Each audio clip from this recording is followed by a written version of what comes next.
마태복음 17장.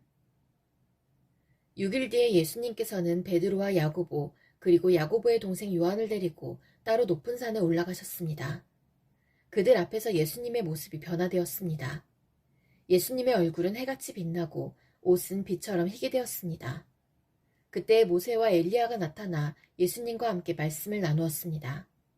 베드로가 예수님께 말했습니다. 주님, 우리가 여기 있는 것이 좋습니다. 원하신다면 제가 여기에 천막 3개를 세우겠습니다. 하나는 주님을 위해, 또 하나는 모세를 위해, 그리고 마지막 하나는 엘리야를 위해서 말입니다. 베드로가 말하는 동안에 갑자기 빛나는 구름이 그들 위를 덮고 그 속에서 이는 내가 사랑하며 기뻐하는 아들이다. 너희는 그의 말을 들어라 하는 소리가 들려왔습니다. 제자들이 그 소리를 듣고 얼굴을 땅에 대고 엎드리며 무서워하였습니다. 예수님께서 그들에게 오셔서 어루만지시며 말씀하셨습니다. 일어나라, 무서워하지 마라. 제자들이 눈을 들어보니 아무도 보이지 않고 예수님만 혼자 계셨습니다. 산 아래로 내려올 때에 예수님께서 제자들에게 당부하셨습니다. 인자가 죽음에서 다시 살아날 때까지 너희가 본 것을 아무에게도 말하지 마라. 제자들이 예수님께 여쭈었습니다. 어째서 율법학자들은 그리스도가 오기 전에 엘리야가 먼저 와야 한다고 말하는 것입니까? 예수님께서 대답하셨습니다. 엘리야가 와서 모든 것을 회복시킬 것이다. 그러나 내가 너희에게 말한다.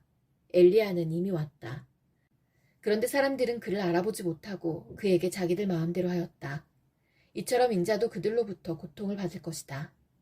그때서야 제자들이 예수님께서 세례자 요한을 두고 말씀하셨다는 것을 깨달았습니다. 예수님과 제자들이 사람들에게 갔을 때 어떤 사람이 예수님께 와서 무릎을 꿇고 절을 하며 말했습니다. 주님, 제 아들에게 자비를 베풀어 주십시오. 이 아이가 간질에 걸려서 너무나 고생하고 있습니다. 이 아이는 가끔 불에도 뛰어들고 물에도 뛰어듭니다. 제가 이 아이를 제자들에게 데리고 왔었는데 고칠 수 없었습니다. 예수님께서 말씀하셨습니다. 아, 믿음이 없고 뒤틀어진 세대여. 도대체 언제까지 내가 너희와 함께 있어야 하겠느냐? 언제까지 내가 너희를 참아야 하겠느냐? 그 아이를 내게 데리고 오너라. 예수님께서 귀신을 꾸짖으셨습니다. 그러자 귀신이 아이에게서 나가고 그 아이는 즉시 나았습니다. 제자들이 예수님께 따라와서 물었습니다. 어째서 우리는 귀신을 쫓아낼 수 없었습니까? 예수님께서 대답해 주셨습니다. 너희 믿음이 적어서이다. 내가 너희에게 진정으로 말한다. 너희에게 겨자씨 한 알만한 믿음이 있으면 이 산을 향하여 여기서 저기로 움직여라 말할 것이다. 그러면 산이 움직일 것이다. 너희가 못할 일이 아무것도 없을 것이다. 제자들이 갈릴리에 모여 있었을 때 예수님께서 그들에게 말씀하셨습니다. 인자가 사람들의 손에 넘겨질 것이고 사람들은 그를 죽일 것이다. 그러나 3일째 되는 날에 다시 살아날 것이다. 그러자 제자들은 몹시 슬퍼하였습니다. 예수님과 제자들이 가버나움에 이르렀을 때 성전세를 걷는 사람들이 베드로에게 와서 물었습니다. 당신의 선생님은 성전세를 내지 않습니까? 베드로가 대답했습니다. 내십니다. 베드로가 집에 들어가자 예수님께서 먼저 말씀을 꺼내셨습니다. 어떻게 생각하느냐? 시몬아, 이 세상의 왕들은 관세와 세금을 누구에게서 받느냐? 왕의 자녀들한테서냐 아니면 다른 사람들한테서냐? 베드로가 대답했습니다. 다른 사람들에게서입니다. 예수님께서 베드로에게 말씀하셨습니다. 그러므로 왕의 자녀들은 세금을 낼 필요가 없다. 그러나 성전세 걷는 사람들을 자극해서는 안 되겠다. 그러니 호수에 가서 낚시를 던져라. 그리고 첫 번째 낚은 물고기의 입을 벌려보아라. 은돈 1개가 있을 것이다. 그것을 가져다가 성전세 걷는 사람에게 나와 내 몫으로 주어라. 마태복음 18장. 그때 제자들이 와서 예수님께 물었습니다. 하늘나라에서는 누가 가장 높은 사람입니까? 예수님께서 한 어린아이를 부르시더니 제자들 앞에 세워놓으셨습니다. 그리고 말씀하셨습니다. 내가 너희에게 진정으로 말한다. 너희가 돌이켜 어린아이처럼 되지 않으면 하늘나라에 들어갈 수 없다. 이 아이처럼 자신을 낮추는 사람이 하늘나라에서 가장 높은 사람이다. 누구든지 내 이름으로 이와 같은 어린아이를 환영하는 사람은 나를 환영하는 것이다. 누구든지 나를 믿는 이런 어린아이 1명이라도 죄를 짓게 하는 사람은 차라리 자기 목에 연자 맷돌을 메고 깊은 바다에 빠지는 것이 더 나을 것이다. 사람들을 넘어지게 하는 방해물 때문에 이 세상에 화가 미친다. 방해물이 없을 수는 없다. 그러나 사람들을 걸려 넘어지게 하는 방해물과 같은 사람에게는 화가 있다. 만일 너희의 손이나 발이 너를 넘어지게 하거든 잘라서 던져버려라. 장애인으로 영원한 생명에 들어가는 것이 두 손과 두 발을 가지고 영원한 불에 던져지는 것보다 훨씬 낫다. 만일 너희의 눈이 죄짓게 하거든 뽑아서 던져버려라. 한 눈만 가지고 영원한 생명에 들어가는 것이 두 눈을 가지고 지옥불에 던져지는 것보다는 훨씬 낫다. 이 어린아이 한 명이라도 업신여기지 마라. 내가 너희에게 말한다. 그들의 천사들이 하늘에 계신 내 아버지의 얼굴을 항상 뵙고 있다. 너희는 어떻게 생각하느냐? 만일 어떤 사람에게 100마리의 양이 있는데 그 중에서 한 마리가 길을 잃었다면 산에 99마리의 양을 남겨두고 길 잃은 그 양을 찾으러 가지 않겠느냐? 내가 진정으로 말한다. 만일 양을 찾게 되면 길을 잃지 않은 99마리의 양보다 그 양 한 마리 때문에 더욱 기뻐할 것이다. 마찬가지로 이 어린아이 중 하나라도 잃어버리는 것은 하늘에 계신 너희 아버지의 뜻이 아니다. 만일 내 형제가 내게 죄를 짓거든 가서 단둘이 있을 때의 잘못을 지적하여라. 만일 그가 내 말을 들으면 내 형제를 얻은 것이다. 그러나 만일 내 말을 듣지 않으면 한두 사람을 데리고 다시 가거라. 그래서 내가 하는 모든 말에 두세 사람의 증인을 대라. 만일 그들의 말도 들으려고 하지 않으면 교회에 말하여라. 만일 교회의 말도 듣지 않으려고 하면 이방 사람이나 세리처럼 여겨라. 내가 너희에게 진정으로 말한다. 너희가 이 세상에서 묶은 것은 하늘에서도 묶여 있을 것이다. 이 세상에서 너희가 푼 것은 하늘에서도 풀려 있을 것이다. 다시 너희에게 진정으로 말한다. 너희 가운데 두 사람이 이 세상에서 마음을 같이하여 무엇을 구하면 하늘에 계신 내 아버지께서 이루어 주실 것이다. 두세 사람이 나의 이름으로 모인 곳에는 나도 그들 가운데 있을 것이다. 그때 베드로가 예수님께 와서 물었습니다. 주님, 형제가 제게 죄를 지으면 몇 번이나 용서해 주어야 합니까? 7번까지입니까? 예수님께서 대답하셨습니다. 7번까지가 아니라 7번씩 70번까지라도 용서해 주어야 한다. 그러므로 하늘나라는 자기 종들과 셈을 가리려는 왕이 빗댈 수 있다. 왕이 셈을 시작할 때에 10,000달란트를 빚진 종이 불려왔다. 그 종은 왕에게 돈을 갚을 수가 없었다. 그래서 주인은 종에게 아내와 자녀들과 가진 것을 다 팔아 빚을 갚으라고 명령했다.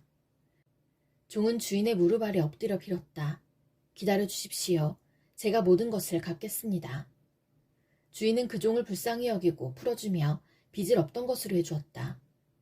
그런데 그 종이 나가서 자기에게 100데나리온을 빚진 동료를 만났다. 그는 동료의 멱살을 잡고 말했다. 나에게 빌린 돈을 어서 갚아라. 동료는 그 종의 무릎 아래 엎드려 빌었다. 기다려주게. 내가 모든 것을 갚겠네. 그러나 그 종은 들어주지 않았다. 가서 동료를 감옥에 넣고 자기에게 빚진 것을 다 갚을 때까지 갇혀있게 하였다. 다른 동료들이 이 광경을 보고 매우 딱하게 여겨 주인에게 가서 일어난 일을 자세히 말씀드렸다. 그러자 주인이 그 종을 불러 말했다. 이 악한 종아, 내가 나에게 빌기에 내가 네 모든 빚을 없던 것으로 해주었다. 내가 내게 자비를 베풀었던 것처럼 너도 내 동료에게 자비를 베풀어야 하지 않느냐. 그 주인은 매우 화가 나서 그 종을 감옥에 넣고 자기에게 빚진 것을 다 갚을 때까지 감옥에 있게 하였다. 이와 같이 너희가 형제를 마음으로부터 용서하지 않는다면 하늘에 계신 내 아버지께서도 너희에게 이같이 하실 것이다. 마태복음 19장. 이 말씀을 다 마치시고 예수님은 갈릴리를 떠나 요단강 건너편에 있는 유대지방으로 가셨습니다. 많은 사람들이 예수님을 따라오자 예수님께서는 그곳에서 그들을 치료해 주셨습니다. 몇몇 바리새파 사람이 와서 예수님을 시험하려고 물었습니다. 무엇이든 이유만 있으면 자기 아내와 이혼하는 것이 괜찮습니까? 예수님께서 대답하셨습니다. 너희가 이 말씀을 읽지 못했느냐? 맨 처음 사람을 만드신 분이 남자와 여자로 지으셨다. 그리고 이렇게 말씀하셨다. 그러므로 남자는 부모를 떠나 아내와 합할 것이다. 두 사람이 한 몸이 될 것이다. 이처럼 두 사람은 이제 둘이 아니라 한 몸이다. 하나님께서 묶으신 것을 사람이 나누지 마라. 바리새파 사람들이 물었습니다. 그러면 왜 모세는 이혼 증서를 주고 아내와 헤어지라고 명령하였습니까? 예수님께서 대답하셨습니다. 모세가 아내와의 이혼을 허락한 것은 너희 마음이 악하기 때문이다. 그러나 원래부터 그랬던 것은 아니다. 내가 너희에게 말한다. 부정을 저지르지 않았는데도 아내와 이혼하고 다른 여자와 결혼하는 것은 간음죄를 짓는 것이다. 제자들이 예수님께 말했습니다. 만일 남편과 아내와의 관계가 이와 같다면 차라리 결혼하지 않는 것이 낫겠습니다. 예수님께서 대답하셨습니다. 모든 사람이 이 말을 받아들일 수는 없다. 오직 하나님께서 허락하신 사람들만이 그렇게 할 수 있다. 어머니 배에서 나올 때부터 고자로 태어난 사람이 있고 다른 사람에 의하여 고자가 된 사람도 있고 하늘나라를 위해 스스로 고자가 된 사람도 있다. 이 말을 받아들일 수 있는 사람은 받으라. 그때 사람들이 자기의 자녀들을 데리고 와서 예수님께서 손을 얹고 기도해 주시길 바랐습니다. 그러자 제자들이 이들을 꾸짖었습니다. 예수님께서 말씀하셨습니다. 어린아이들이 내게 오는 것을 막지 마라. 하늘나라는 이런 어린아이와 같은 사람들의 것이다. 예수님께서 어린아이들에게 손을 얹어 기도해 주시고 그곳을 떠나셨습니다. 어떤 사람이 예수님께 와서 물었습니다. 선생님, 영원한 생명을 얻으려면 어떤 선한 일을 해야 합니까? 예수님께서 대답하셨습니다.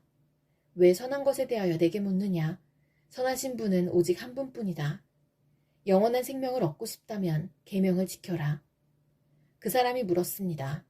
어떤 계명을 지켜야 합니까? 예수님께서 대답하셨습니다. 살인하지 마라, 간음하지 마라, 도둑질하지 마라, 거짓 증언하지 마라, 내 부모를 공경하여라, 내 이웃을 내 자신처럼 사랑하여라. 그 청년이 말했습니다. 이 모든 것을 지금까지 다 지켜왔습니다. 그 밖에 제게 부족한 것이 무엇입니까? 예수님께서 대답하셨습니다. 만일 내가 완전해지길 원한다면 가서 내가 가진 것을 다 팔아 가난한 사람에게 나누어 주어라. 그러면 하늘에서 보물을 얻게 될 것이다. 그런 후에 와서 나를 따르라. 이 말씀을 들은 청년은 매우 슬퍼하며 떠나갔습니다. 왜냐하면 그가 가진 재산이 너무 많았기 때문입니다. 예수님께서 제자들에게 말씀하셨습니다. 내가 너희에게 진정으로 말한다. 부자가 하늘나라에 들어가는 것은 어렵다. 다시 너희에게 말한다. 부자가 하나님의 나라에 들어가는 것은 낙타가 바늘구멍에 들어가는 것보다 더 어렵다. 제자들이 이 말씀을 듣고 매우 놀라서 물었습니다. 그러면 누가 구원을 받을 수 있습니까? 예수님께서 그들을 보시며 말씀하셨습니다. 사람은 할 수 없지만 하나님께서는 모든 것을 하실 수 있다. 베드로가 예수님께 말했습니다. 그렇다면 모든 것을 버리고 주님을 따른 저희에게는 무엇이 있겠습니까? 예수님께서 그들에게 말씀하셨습니다. 내가 너희에게 진정으로 말한다. 나를 따라오는 너희들은 인자가 영광의 보좌에 앉는 새 시대에 12보좌에 앉아 이스라엘 12부족을 심판하게 될 것이다. 나를 위하여 집, 형제와 자매, 부모와 자식, 그리고 밭을 버리는 사람은 몇 배로 보상을 받을 것이며 영원한 생명을 얻을 것이다. 그러나 첫째가 꼴찌가 되고 꼴찌가 첫째가 되는 사람이 많을 것이다. 마태복음 20장. 하늘나라는 자신의 포도밭에서 일할 일꾼을 찾으려고 아침 일찍 나간 주인과 같다. 그는 일꾼들에게 하루 품삯으로 한 데나리온을 주기로 하고 그 일꾼들을 포도밭으로 보냈다. 주인이 오전 9시쯤에 다시 시장에 나갔다가 거기서 빈둥거리며 서 있는 몇몇의 사람들을 보았다. 주인이 그 사람들에게 말했다. 당신들도 포도밭에 가서 일하시오. 적당한 품삯을 주겠소. 그러자 그들은 포도밭으로 갔다. 이 사람이 다시 낮 12시와 오후 3시쯤에 나갔다. 그리고 똑같이 말했다. 또 오후 5시쯤에도 시장에 나가 또 다른 사람들이 거리에 서 있는 것을 보고 물었다. 왜 당신들은 하루 종일 빈둥거리며 서 있습니까? 그들이 대답했다. 아무도 우리에게 일자리를 주지 않았습니다. 주인이 그들에게 말했다. 당신들도 나의 포도밭에 가시오. 저녁이 되자 포도밭 주인이 관리인에게 말했다. 일꾼들을 불러 마지막에 온 사람부터 맨 처음에 왔던 사람까지 품삯을 주어라. 오후 5시에 고용된 일꾼들이 와서 각각 한 데나리온씩을 받았다. 이제 맨 처음에 고용되었던 일꾼들이 왔다. 그들은 더 많은 품삯을 받게 될 것이라고 기대했지만 그들도 한 데나리온씩을 받았다. 그러자 그들은 포도밭 주인에게 불평을 하였다. 저 사람들은 겨우 1시간밖에 일하지 않았는데 하루 종일 뙤약볕 아래서 수고한 우리들과 똑같이 취급하는군요. 그러자 포도밭 주인이 말했다. 친구여, 나는 당신에게 잘못한 것이 없소. 당신들은 한 데나리온을 받기로 나와 약속하지 않았소. 당신 것이나 가지고 돌아가시오. 나는 나중 사람에게도 당신과 똑같이 주고 싶소. 내 것을 가지고 내 뜻대로 하는 것이 무슨 잘못이요? 내가 자비로운 사람이라서 당신의 눈에 거슬리오? 그러므로 꼴찌가 첫째가 되고 첫째가 꼴찌가 될 것이다. 예수님께서 예루살렘으로 가실 때 12명의 제자만 따로 데리고 가셨습니다. 가시는 도중에 예수님께서 제자들에게 말씀하셨습니다. 보아라, 우리가 예루살렘으로 간다. 인자가 대제사장들과 율법학자들에게 넘겨질 것이고 그들은 인자에게 사형죄를 씌울 것이다. 그들은 인자를 이방 사람들에게 넘겨 비웃고 채찍질하고 십자가에 매달아 죽게 할 것이다. 그러나 3일째 되는 날에 인자가 다시 살아날 것이다. 그때 세베대의 아들들을 데리고 그 어머니가 예수님께 왔습니다. 그 여자는 예수님께 절하고 간청하였습니다. 예수님께서 물으셨습니다. 무엇을 원하느냐? 어머니가 예수님께 말했습니다. 주님의 나라에서 제 한 아들은 주님의 오른쪽에 또 다른 한 명은 주님의 왼쪽에 앉으라고 말씀해 주십시오. 그러자 예수님께서 말씀하셨습니다. 너희가 무엇을 요구하는지 깨닫지 못하고 있다. 내가 마실 잔을 너희도 마실 수 있느냐? 그들이 대답했습니다. 예, 마실 수 있습니다. 예수님께서 그들에게 말씀하셨습니다. 내 잔을 너희가 마실 것이다. 그러나 내 오른쪽과 왼쪽에 누구를 앉힐 것인지 결정하는 것은 내가 할 일이 아니다. 그 자리는 내 아버지께서 미리 정하신 사람들의 것이다. 다른 10명의 제자들이 이것을 듣고 그 두 형제에게 분개하였습니다. 예수님께서 제자들을 모두 불러 말씀하셨습니다. 이방 사람의 통치자들은 다른 사람의 주인이 되려고 한다는 것을 너희가 안다. 그 고관들은 사람들에게 권력을 행사한다. 그러나 너희는 저희들과 같이 되어서는 안 된다. 누구든지 너희 중에서 높아지려면 먼저 섬기는 자가 되어야 한다. 만일 누구든지 너희 가운데서 첫째가 되려면 너희의 종이 되어야 한다. 인자는 섬김을 받으러 온 것이 아니라 섬기러 왔고 자기 목숨을 많은 사람들을 위하여 주려고 왔다. 예수님과 제자들이 여리고를 떠날 때 많은 사람들이 예수님을 따라갔습니다. 보지 못하는 사람 2명이 길가에 앉아 있다가 예수님께서 지나가시는 소리를 듣고 외쳤습니다. 주님, 저희들을 불쌍히 여겨주십시오. 다윗의 아들이시여. 사람들이 그들을 꾸짖으며 조용히 하라고 했습니다. 그러나 이 사람들은 더욱 크게 소리 질렀습니다.